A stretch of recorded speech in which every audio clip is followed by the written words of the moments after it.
I want to speak now about a topic that arises from Torah that's most interesting, especially in the day that we're living in, where there's this battle again between socialism and free enterprise or capitalism in the United States, in Europe. I mean, we're always battling between those two. I think people know enough not to go the route of communism, which is the dictatorship route. But these two things battle with each other. And does the Torah say anything about it? In Leviticus chapter 25, we read two very important things. We read of the sabbatical law, where every seventh year all slaves go free and all debt is canceled. But then every 50th year after that, in addition to the cancellation of debt and slaves going free, all the land is returned to the families of ancestral ownership, so that one could only buy and sell land for maximum of 49 years if you bought it right after the Jubilee year. But of course, everybody that buys and sells lands in all the years in between is buying and selling that land, really only leasing it for 48 years, 47, 46 for the number of harvests, and declining until, if you buy the land a year before the Jubilee year, you only get it for 1 year. That's very interesting because the price of the land is going to be according to the number of years that you're buying it until the next Jubilee, but it ultimately goes back.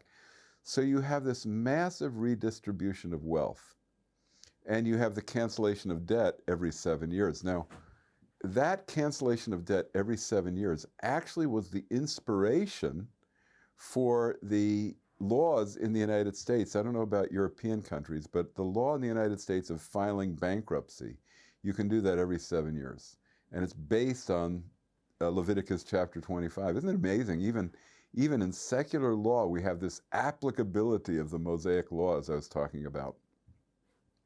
And so it's kind of extraordinary, isn't it? And what does it mean for us today? In Israel, you have an agrarian economy. The economy is based 90% on agriculture. That's where all the wealth is. And by the way, until the 20th century, a lot of the economies of the whole world, even the United States, was mostly agrarian. The majority of the United States lived in agricultural settings, and that was the basis of their wealth. And that was so, I guess, in most of the countries in Europe and Asia and everywhere all over the world. But the question is, how does that relate to modern economies and corporations and businesses and productive enterprises? Well, there was a scholar, a Mennonite scholar, who was very famous, who wrote a book called The Politics of Jesus, which was very influential. And he pointed out something, I read this 50 years ago, that I didn't realize until then. And now it's very, common among scholars to understand that when Yeshua got up in the synagogue and announced his ministry from Isaiah chapter 61, "The Spirit of the Lord is upon me, because he has anointed me to proclaim liberty to the captives," that he was referring to the context of Isaiah 61, which was the context of the year of Jubilee. So Yeshua was seeing his ministry as a year of Jubilee, where the captives are those who are in debt and enslaved to everything, not just material things, not just as a debtor, but to the devil, to sickness, to pain, to whatever it was they needed to be free of. There was a Jubilee year in the gospel.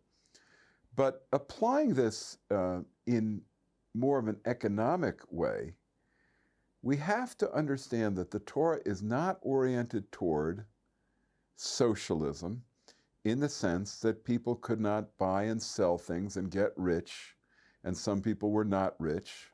It allowed for a degree of freedom, so that the freedom was such that people could fulfill different destinies, and that love for people is that everybody had the freedom to fulfill their individual destiny.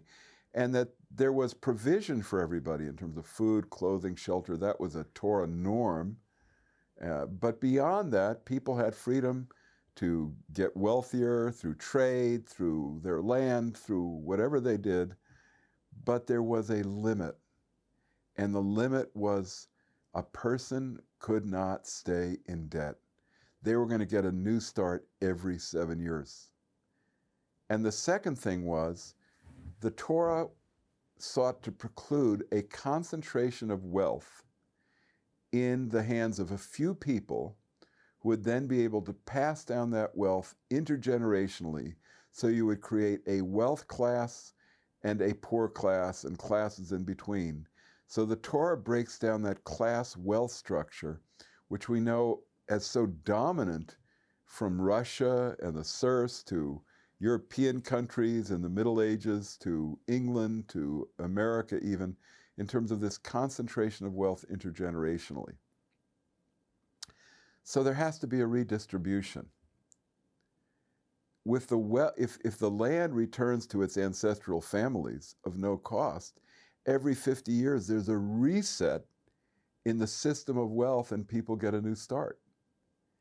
And there's something of that principle that has to be applied to modern free enterprise economies. And I believe that that principle, because we're not agriculture, is connected to taxation.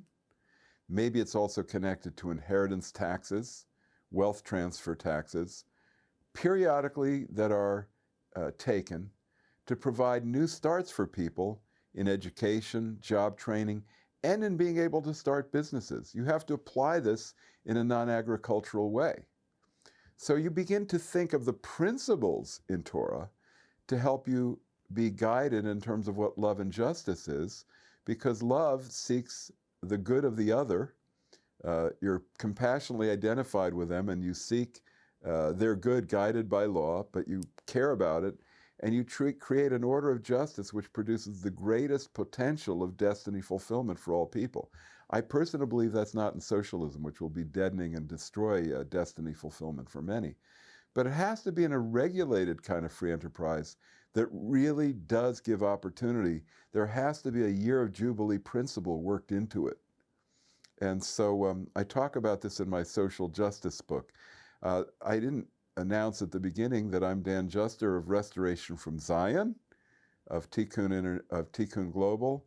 Really want you to sign up for my newsletter, be connected to our ministry, go on the website, look at our books, and have a great day. I have one more of these clips, and then if you want more, you're going to have to take the whole course.